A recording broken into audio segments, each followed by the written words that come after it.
It's my pleasure to introduce Simone Lipman, who's an active volunteer at the Kahila and in the larger Jewish community. She participated in the rescue of Jewish children from 1941 to 1945 and was awarded a scholarship from the National Council of Jewish Women to come to the United States and obtain a Master's of Social Work. Well, many of you, as Melissa said, have heard me talk about my experience, my personal experience during World War II in France, in participating in the rescue of some 10,000 Jewish children. My own personal story, I'm going to focus on the work of a Jewish rescue agency called OSE. That the initials stand for Euvre de secours aux enfants. I was part of that team and couldn't have done my work without being organized in this team.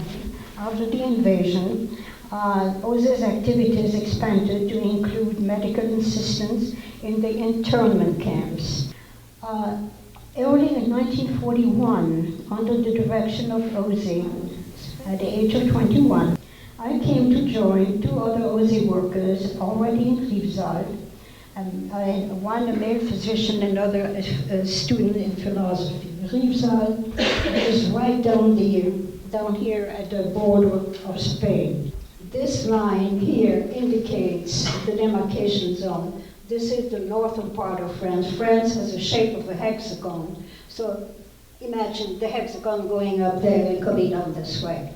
So this is what was called the Vichy part of France, Vichy being right here, being right there in the center, here, right here. And Paris is up here, just to give you sort of an idea where we are.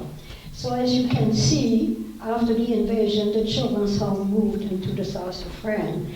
When I say children's home, I mean these were country estates, chateaus donated by some wealthy families or rented by OSE.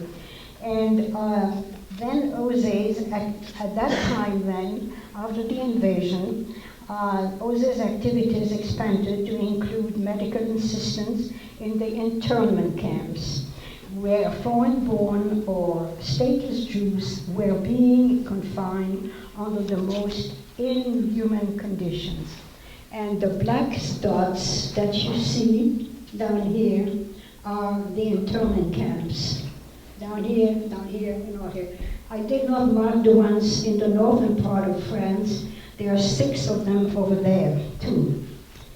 Well, there were not only Jews who had resided in France for decades without having acquired French citizenship, but also some 8,500 Jews deported to France from Germany, from the Rhineland. It's the only westward deportation that is known in the history of the war. Everybody was shipped to the east, but the Jews from that part of the Rhineland were shipped into France, where the Vichy government very promptly put them into internment camps. A dozen or so camps in the unoccupied zone were mostly disused army camps where the conditions were abominable. Unprotected from the elements, inadequately clothed, obliged to drink impure water, prey to vermin and infectious disease, living in filth and enforced inactivity. 3,000 internees perished in the camps, and needless to say, these were families with children. To add to the distress, men were separated from women and children, and family life was totally disrupted.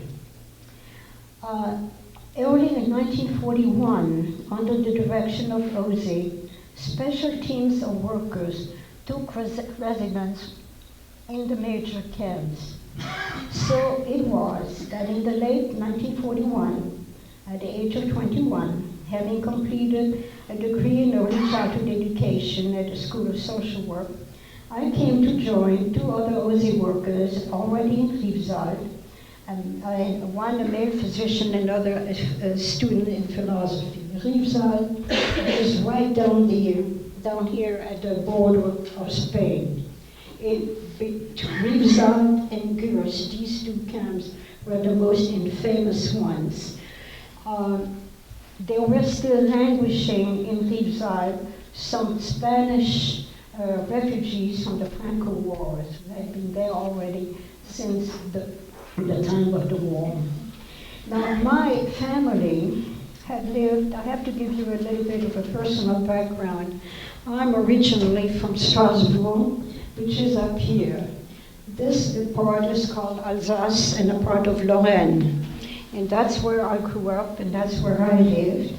And naturally, when France lost the war in June 1940, not only was that part of France occupied, but Alsace returned to Germany. It became part of Germany right then and there.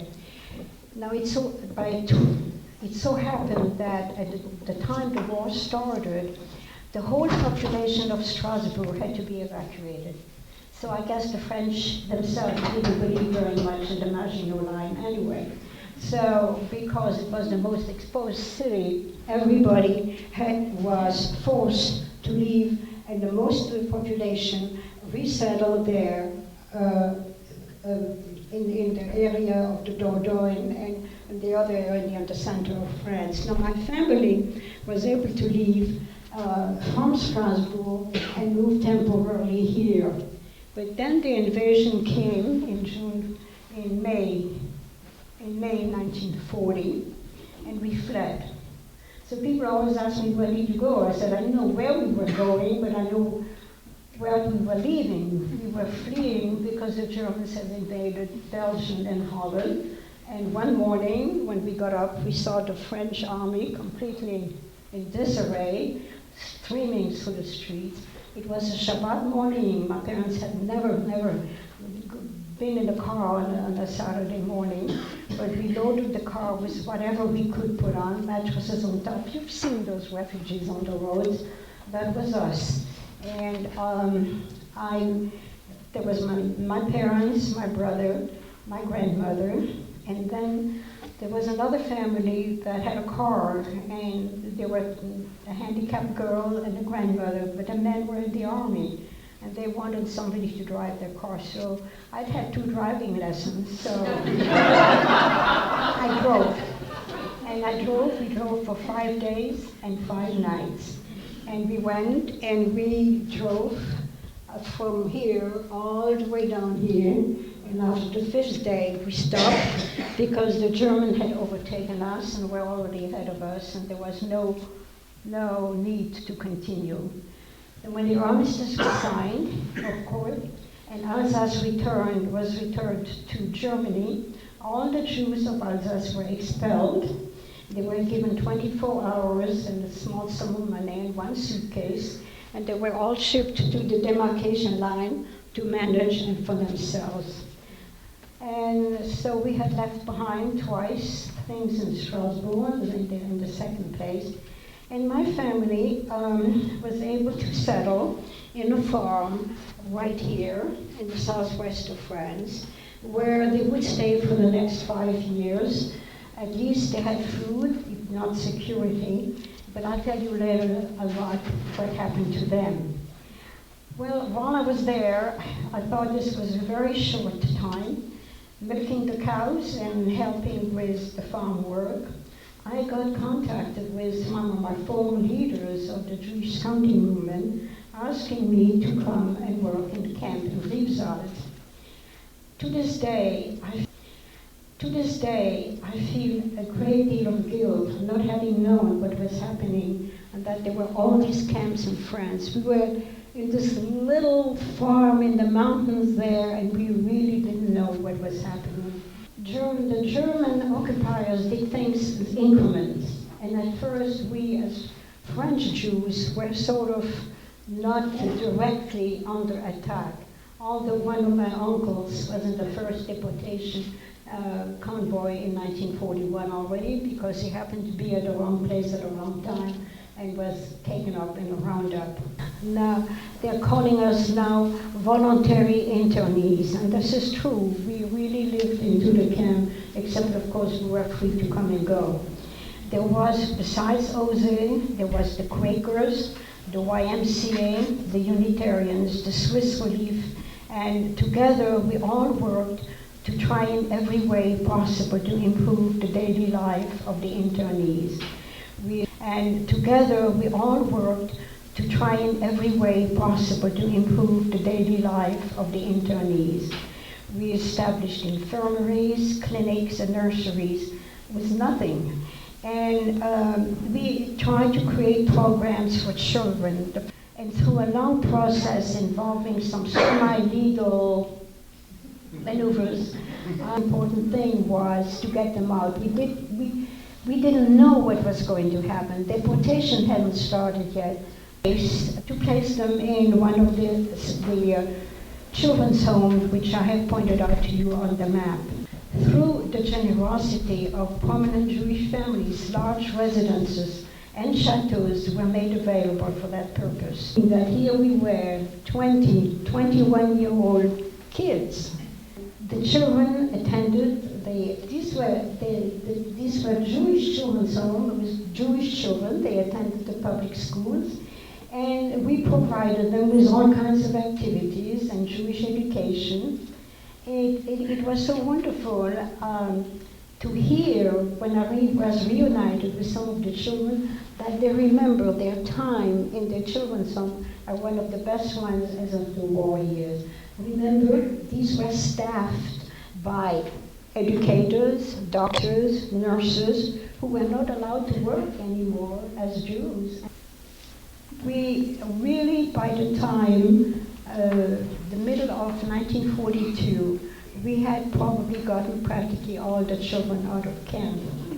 But all of this changed in July of 42 when massive roundups of Jewish men, women, and children took place all over France. Rivesaltes where security was severely reinforced, became the camp for the sorting out of Jews for deportation to the east. We had not yet any knowledge of concentration camps or gas chambers, and no clear notion of what would happen to the people. So our actions centered on preventing even the families from taking the children into the camp and handing them to us. Can you imagine? Handing them to us, and so that we put them in safety into a special place from which we could liberate them. What we had to do was to provide individuals with proper records, whether legally obtained or not, which had transformed itself into a laboratory for falsifying papers and escorting people to safe places across the borders. We were able to assemble the necessary documents to examine as many people as possible. We also became very adept at helping people escape from the camp. And there are lots of stories to tell as to how this was achieved, including taking babies under your arm or onto your big cape and walking out of the camp.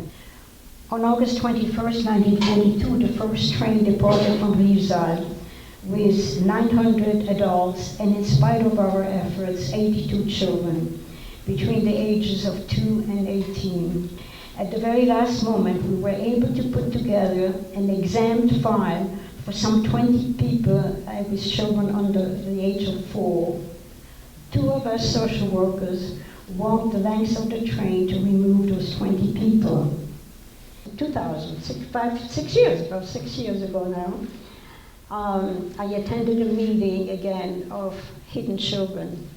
And some of these children who were in this train, who did not remember any of this, came up to me and said, my mother told me that Mademoiselle Weil and Mr. Werlin had taken us out of the train. So that was one of the most moving experiences I've ever had since that time. In November 1942, the German occupation was extended to the south of France. Well, the homes had to begin to forge false identity papers and to organize clandestine border crossing into Switzerland and into Spain for the older teenagers. Getting the children to safety would not have been possible, as I said, without the Scouts, the Friends, the YMCA, the Swiss Relief Agency. We all worked together.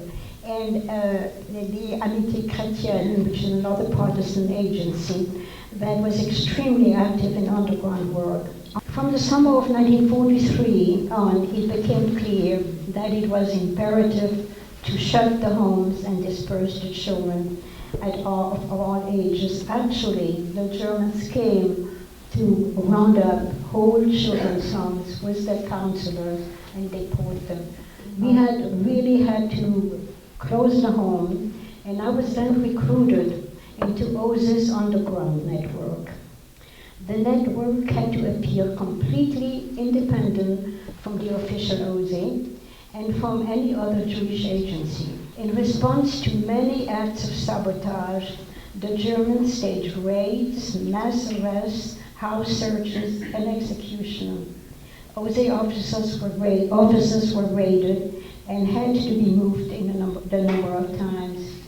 By now, there were no more exempt categories. Foreign Jews, French Jews, we all fell under the same act. All of us in the network had to acquire a new identity. From Simone Weil, I became Simone Werlin, going through steps to acquire a false birth certificate, which in turn helped me to acquire an identification card, and most importantly, a ration card. You had to have ration cards in order to eat. The biggest help for forging my new identity came from my former professors at the School of Social Work, which I had attended before the war.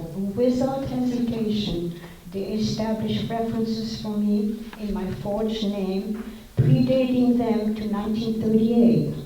The director of the early childhood program where I trained similarly established my 1940 diploma under my assumed name. I shall be forever grateful to those unselfish people who took risks for me without asking any question. And I am convinced that these documents helped to save me when I got into a tight spot, of which I'll tell you later. In our clandestine work, the first gesture of encouragement came from the Archbishop of Toulouse and his assistant. Immediately upon being briefed, the Archbishop, who had already spoken from the pulpit against the discriminatory measures, immediately gave us support to our project. He gave our director letters of introduction, which were to open many doors. His assistant, who was later deported, helped arrange accommodation for the first 24 children who left their Aussie foster families for Christian institutions. Soon the entire South Zone was being combed for children's homes willing to take Jewish children under false names. Contact was made with Protestant officials who lent their support as well. And this burst of solidarity welling up in the French majority allowed us to find institutions, religious or secular, public or private, as well as foster families who accepted and cared for Jewish children or acted as OZ screens. But I had the papers, so you tell me what I was. I always dressed in a navy blue suit with a navy blue hat and a red cross on top. People believed I was a nurse, so that was all I wanted. And with me, I had a team of several women workers who shared the load as more and more children began to arrive. I had been well received by the Archbishop of Bourges and the social workers in the local Protestant agencies. Whether the latter knew the real object of my job was never discussed. We placed these children through existing agency so that never there was any talk or any suspicion about the children being Jewish. They all had false identities by then. The children, with whatever possession they had, traveled in small groups under the supervision of an escort. We had these escorts, the convoyeurs, also women who was just accompanying the children, and then who took back to base after handing them over to us. Naturally, hiding the children called for extensive production and distribution of false identities, cards, ration cards, and clothing cards. Here, municipal employees and printers working with resistance group helped a great deal. In later years, I blessed the fact that I knew so little then about child psychology or childhood trauma. I would have been completely immobilized. The transportation was, for me, mostly bicycle. Trains worked when they were not blown up by the resistance, which happened quite frequently, which we liked very much, but made things very difficult. So I always had my bike on the train, and the train stopped. Well, then I took the bike out of the luggage compartment and then continued. We used horse-drawn wagons to get the children wherever we had to take them. That we visited the children regularly, and we provide for the child's material needs. We had to provide the clothes and the shoes and to pay the family a small allowance. We tried to get more and more children also to cross the border into Switzerland, and succeeded in many children getting indeed into Switzerland, with one group having been caught at the border. In 1944, in the February of 1944, the Gestapo raided the OSE headquarters, arresting 7 staff members and numerous visitors.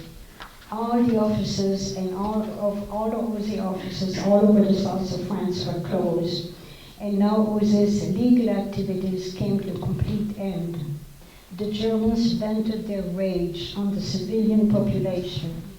People were shot at random and left dead in the street. In spite of it all, OSE's work continued. The directors met wherever they could, often in private homes and by non-Jewish leaders.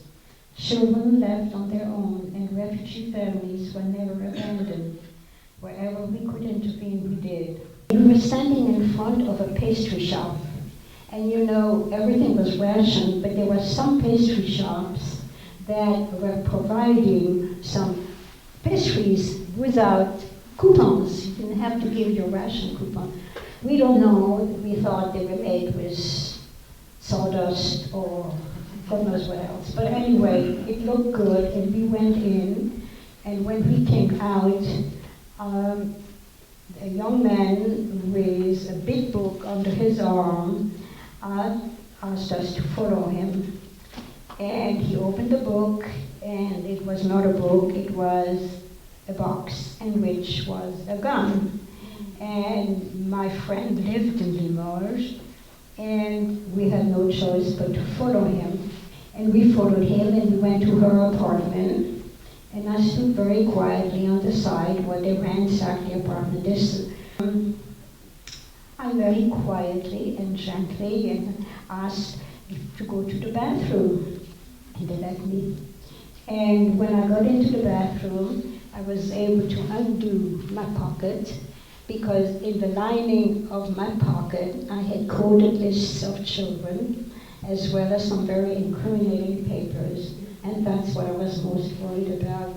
So I was able to rip open the lining, throw it in the toilet, and whatever didn't go in there over the windows, standing on the top. And then I came back, and after a while, they told me that I could go. Now, I'm sure that my good papers that I had, thanks to the help that I had gotten from people who had helped me establish this false identity, helped me a great deal. I should tell you that my friend was arrested, they put her into jail, and it's only 60 years later that I met her again. And first, when we met in Paris at a meeting, she said, "Yay, now we can go and have our pastry." But she actually had a tragic story because they arrested her. I was able to alert the network of her being in jail, and they were able to help her escape. The way she escaped is that she knew that in the infirmary there was a nurse who was sympathetic to the resistance. So she faked a toothache, was taken to the infirmary, where two perfectly good teeth were pulled without any anesthesia, and she was able to rejoin the resistance. In September 1944, for us in the center and the south of France, the war was over. We were liberated. And without a break, Ozé proceeded to reopen its doors. We had a large chateau that had stayed empty for close to 2 years, and never did I realize that getting rid of rats and filth would be such an exhilarating experience, because we were getting the children back into a Jewish environment. It was a time to celebrate, and at the same time, the search for surviving relatives began. 3/4 of the Jews in France survived, helped by the Jewish resistance and supported by the French people, and by rescue teams, Jewish and non-Jewish, helped by the French population.